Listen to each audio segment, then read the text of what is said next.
할렐루야. 2021년 9월 5일 9월의 첫째 주일입니다. 오늘은 마태복음 20장 20절로 34절에 있는 말씀을 통해서 내가 아니라 주님이 원하시고 바라시는 것, 내가 아니라 주님이 원하시고 바라시는 것, 이런 제목으로 하나님의 말씀을 선포하길 원합니다. 어느덧 이제 가을의 계절이 성큼 다가왔는데요.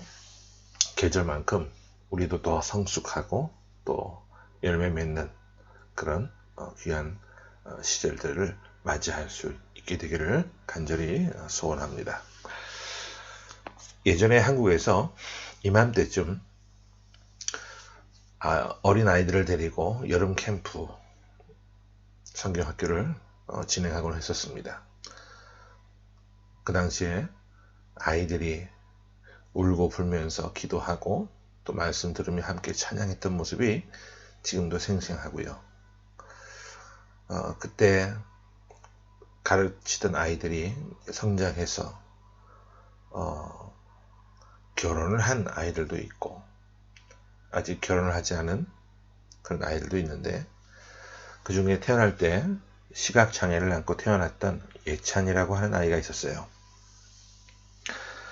이 아이가 시각장애 때문에 많은 또 어려움도 있었고 힘든 시간도 있었지만 잘 견디고 극복해서 지금은 음대에 들어가서요 클라리넷 전공자로 공부를 하고 있습니다.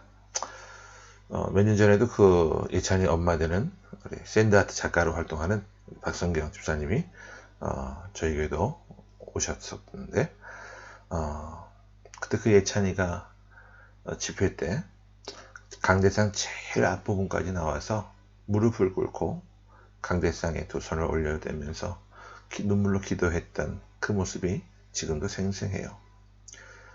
그 집회 후에 우리 아이들의 기도 제목을 받아보고 읽다가 우리 아이들의 믿음이 크게 성장하고 또 성숙했다라고 하는 것을 깨닫고 제가 큰 은혜를 받곤 했습니다. 왜냐하면 아이들의 기도 제목이요, 첫 번째, 두 번째, 세 번째 혹은 그 이상의 기도 제목들을 적어낼 때 자신이 원하는 것들을 대부분 1번이나 2번에 적지 않아요. 거의 대부분의 아이들이요, 맨 먼저 기도 제목이 뭐냐면 가족의 건강을 위해, 부모님 건강 이런 것들을 위해 기도 제목을 적고, 또 경제적으로 어려운 아버지의 어떤 사업을 위해서 기도 제목을 적고, 또 형제들의 건강과 학업을 위해서 기도 제목을 적어냅니다. 어떤 아이들은 키가 크기를, 또 공부를 잘할 수 있기를, 그리고 훌륭한 사람이 되기를, 또 이 다음에 커서 부자가 되고 출세하기를, 이런 기도 제목을 적어내는 아이들도 있었는데, 시간이 흘러가면 갈수록 자신을 위한 것보다 가족을 위해서 그리고 나라를 위해서 점점 이타적인 그런 기도 제목을 적는 것을 보게 되었어요. 저는 그런 기도 제목들을 보면서 정말 우리 아이들의 믿음이 굉장히 성장하고 또 성숙했다 하는 것을 느끼고 깨닫습니다. 여러분, 기도 제목을 아른다는 것, 그리고 지금 현재 나의 소원을 드러낸다는 것, 이것은 지금 나의 영적인 수준을 하나님께 그대로 보여드리는 거라고 말씀을 드릴 수 있어요. 만약 오늘 이 시간 예수님께서 여러분에게 또 여러분 가정에 오셔서 너의 소원이 무엇이냐라고 물어보신다면 여러분들은 어떻게 대답하시겠습니까? 주님, 저에게 지금 이러한 소원이 있습니다라고 이렇게 대답을 했는데, 직접 내 입으로 내 소원을 아뢰고 나서도 내가 과연 이 정도밖에 아뢰지 못하는 사람이었나, 자신의 모습을 보게 되면서 깨닫고 깜짝 놀랄 때가 있을 거예요. 소원이라고 하는 이름으로, 기도 제목이라고 하는 이름으로 포장이 되어 있지만 사실은 그것은 내 욕심의 다름 아닌 것이고 내가 평소에 원했던 욕망 그 이상이 아닐 때가 많아요. 오늘 본문에 보면 예수님께서 두 사람에게 무엇을 원하냐고 질문을 하시는 모습이 나옵니다. 또한 그들의 대답이 다 다르게 나타납니다. 오늘은 우리가 이 사람들의 대답을 보면서 우리 자신을 한번 비춰보고 우리도 하나님께 무엇을 원하는지, 과연 내가 진실로 원하는 것이 무엇인지 우리 내면을 깊이 들여다볼 수 있는 그런 시간이 될 수 있기를 소원합니다. 그러면 본문 20절 말씀부터 함께 보겠습니다. 본문 20절입니다. 자, 시작. 그때에 세베대의 아들의 어머니가 그 아들들을 데리고 예수께 와서 절하며 무엇을 구하니. 자, 세베대의 아들들의 어머니라고 했는데 이 여인은 야고보와 요한의 어머니를 말해요. 이 여인이 예수님과 예수님의 제자들의 동선을 정확하게 알고 그들이 지나가는 시간 또 그 자리에 기다리고 있다가 주님의 일행이 지나가는 모습을 보고 길을 막아서서 무엇인가를 구합니다. 이 야고보와 요한의 어머니가 예수님 일행이 가는 길을 어떻게 알았을까 생각을 해보면 당연히 이 두 아들들 야고보와 요한이 사전에 자기 모친에게 우리가 내일 이런 경로로 몇 시경 이곳을 지나갈 것이니까 어머니 미리 나와서 좀 기다리라고 아마 이런 정보를 흘려주었지 않았을까 추측을 해볼 수 있죠. 그래서 이 여인이 예수님 일행의 길을 막아서서 지금 무언가를 구하고 있어요. 예수님께서 이 여인에게 물으시죠. 무엇을 원하느냐?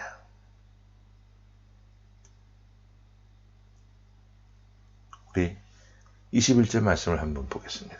시작. 예수께서 이르시되 무엇을 원하느냐?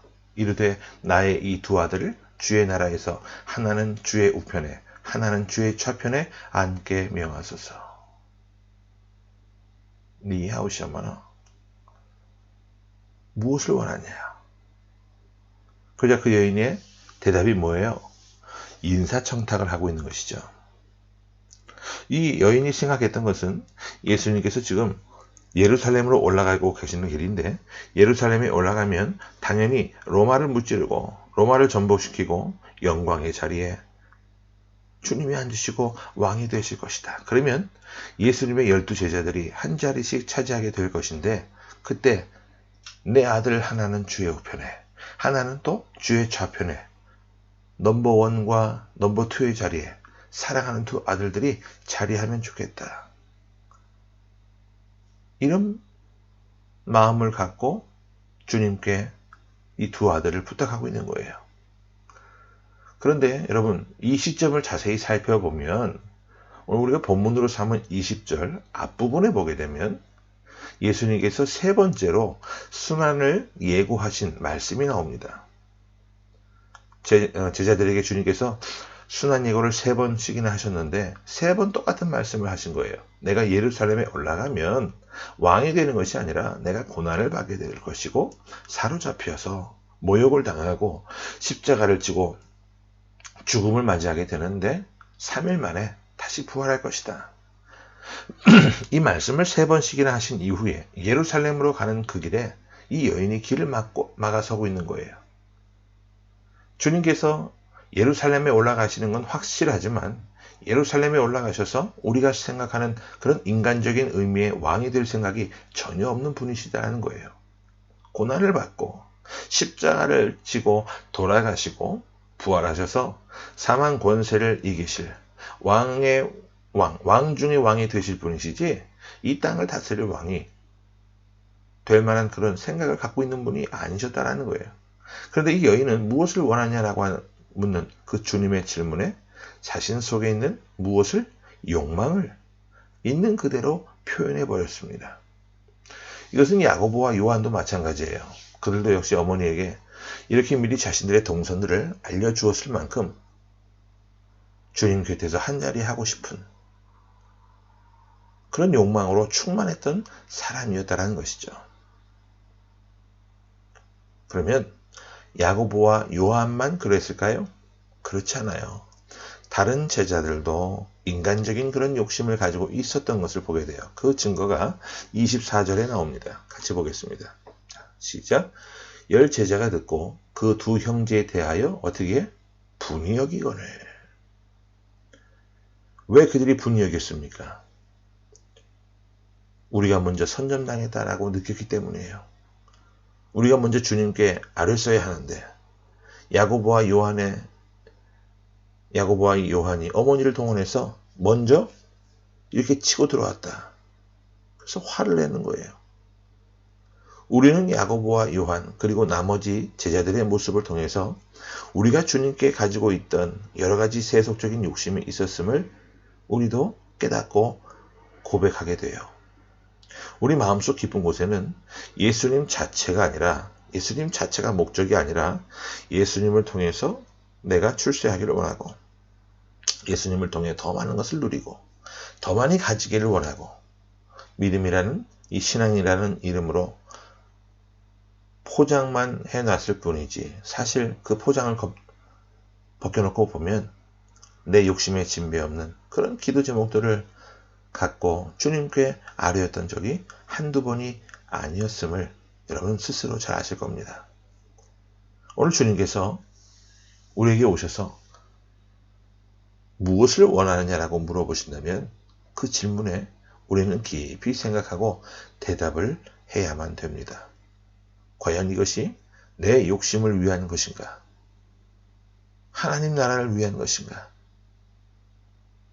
영혼을 구원하기 위한 것인가? 하나님께서 바라시는 이 기도 제목을 나도 아뢰고 있는 것은 아닌가? 하나님께 우리 욕심을 아뢰기 전에 하나님이 진정 기뻐하시고 바라시는 간절한 소원을 아뢰는 믿음의 백성들이 되시기를 바랍니다.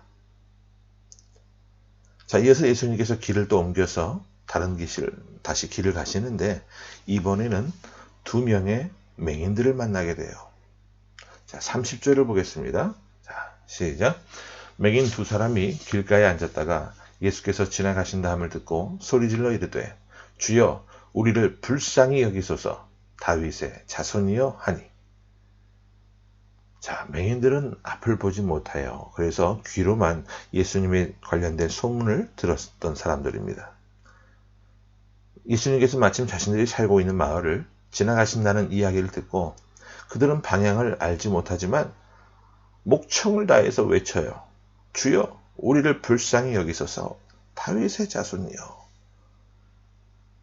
이렇게 너무 큰 소리로 고함치듯 외치자 주변 사람들이 이 맹인들을 나무랍니다. 지금 예수님이 어디를 가고 있는지 너희들이 알고 있느냐? 주변의 많은 사람들은 예수님께서 예루살렘에 가시면 왕이 될 줄로 생각했어요. 그래서 맹인 따위가 거린 따위가 어디 예수님 앞에 소리를 높이느냐고 그들을 책망하고 나무라는 것이죠. 근데 그들은 포기하지 않고 더 크게 소리 높이 외칩니다. 주여 우리를 불쌍히 여기소서 다윗의 자손이요. 그때 우리 예수님께서 가시던 걸음을 멈추신 이후에 맹인들에게 물으십니다. 자, 32절을 봅니다. 자, 시작. 예수께서 머물러 서서 그들을 불러 이르시되 너희에게 무엇을 하여 주기를 원하느냐? 똑같은 질문을 하고 계시죠. 그죠? 야고보와 요한의 어머니에게 물었던 것처럼 맹인들에게 무엇을 하여 주기를 원하느냐? 자, 맹인들에게 있어서 간절한 소원이 있다면 무엇일까요? 앞을 보지 못하는 사람에게 있어서 그것은 앞을 보게 되는 거죠. 앞을 못 보는 그것 때문에 극심한 고통을 겪고 있었을 거예요. 앞을 한 번만이라도 눈이 뜨여져서 볼 수 있기를. 우리 예수님의 얼굴 한 번이라도 볼 수 있기를. 그래서 그들이 이런 말을 합니다. 33절을 보겠습니다. 자, 시작. 이르되 주여 우리의 눈뜨기를 원하나이다. 우리의 눈뜨기를 원하나이다. 여러분, 저는 이것을 자신의 욕망이라고 말할 수가 없어요. 왠지 아세요? 이것은 실존적으로 가장 필요한 또 중요한 기도이기 때문에 그래요. 이들이 눈을 뜨게 돼서 돈을 많이 벌고 출세하고 다른 사람 위에 권력자로 군림하는 그런 소망을 원하는 것도 아니고 맹인에게 있어서 가장 필요한 것, 눈을 뜨는 거잖아요. 눈을 뜬 이후 그 다음이 더 중요합니다. 맹인들은요, 눈을 뜨게 된 이후에 삶이 달라졌어요. 34절을 보겠습니다. 시작. 예수께서 불쌍히 여기사 그들의 눈을 만지시니 곧 보게 되어 그들이 예수를 뭐하니라? 따르니라. 여러분, 이것이 중요한 거예요. 예수를 따르니라.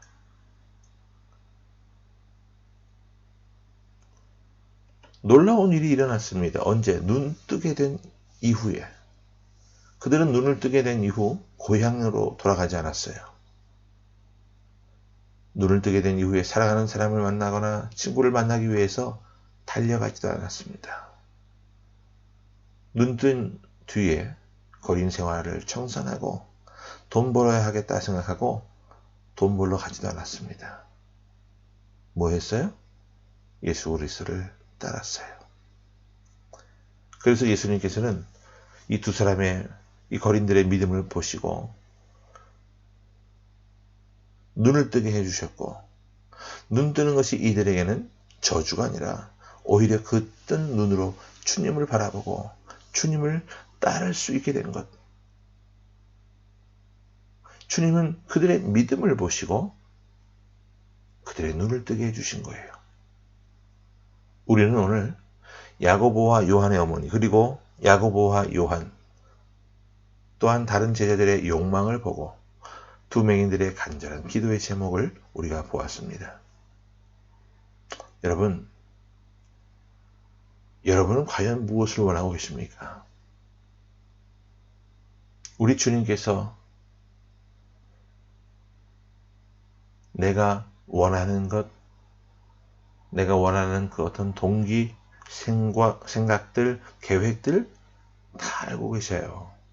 모르시지 않습니다. 바라기는 여러분 기도하실 때, 또한 주님께서 우리를 바라보실 때 우리 마음속 깊은 곳에서 주님을 바라고 원합니다. 내가 진정 주님을 본받기를 원하고 주님을 의지하기를 원하고 주님을 따르기를 원합니다. 이러한 참된 고백, 이런 참된 기도를 주님 앞에 올려드리는 복된 삶이 되시기를 바랍니다. 그런 삶을 통해 삶의 큰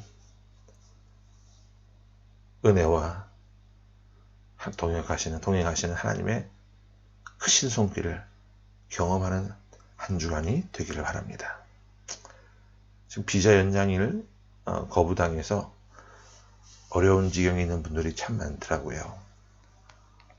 제가 아는 한 분이 지금 비자가 거부가 되어서 곧 한국에 들어가야 되는데 우연치 않게 어느 한 곳과 연결이 되어서 제가 소개를 한번 해드렸는데 그곳에서 비자 대행이 된 거예요.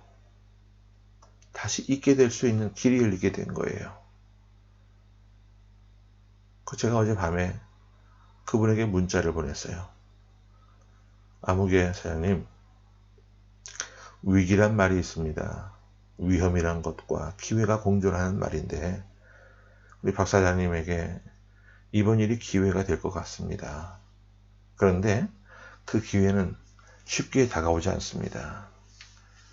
하나님을 찾으십시오. 간절한 마음으로 주님을 의지하십시오.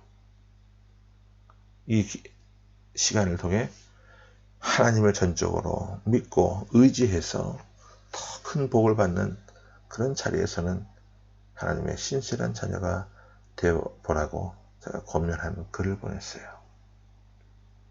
여러분들도 생각나실 때마다 그분을 위해서 기도해 주시고 우리 공동체를 통해 이 땅에 낙심된 수많은 영혼들이 다시 회복되고 본연의 자리로 돌아서게 되어지는 그런 귀한 역사가 있게 되기를 소망하면서 기도해 주시기를 부탁드립니다. 아멘. 함께 기도합니다. 거룩하신 아버지 하나님, 은혜를 감사합니다. 진정 내가 아니라 주님이 원하시고 바라시는 것을 깨닫고 기도할 수 있는 우리의 믿음이 되게 하여 주옵소서. 성장을 넘어 성숙에 이르는 삶이 되기를 원합니다. 주님, 특별히 세상의 욕망과 정욕에 찌든 그런 기도의 제목들을 하나님 앞에 기도 제목이라고 하는 그런 포장하에 올려드리는 어리석은 삶이 되지 않게 하시고, 진정 주님이 원하고 바라시는 것을 깨닫고 기도할 수 있는 성숙한 자리에서는 우리의 모습이 되게 하여 주옵소서. 우리의 닫힌 영안을 열어주시고, 우리의 닫힌 마음의 문을 활짝 열어주셔서 주님을 보게 하시고, 우리를 위해, 주님께서 우리를 위해 희생하시고 역사하시는 그 모든 손길들을 보게 하시고, 흔적들을 바라보며 더 깊은 감사와 감격으로 주님 앞에 한 걸음씩 다가서는 거룩한 주의 백성들 다 되어질 수 있도록 도와 주옵소서. 살아계신 주 예수 그리스도의 이름으로 감사하며 간절히 기도하옵나이다. 아멘.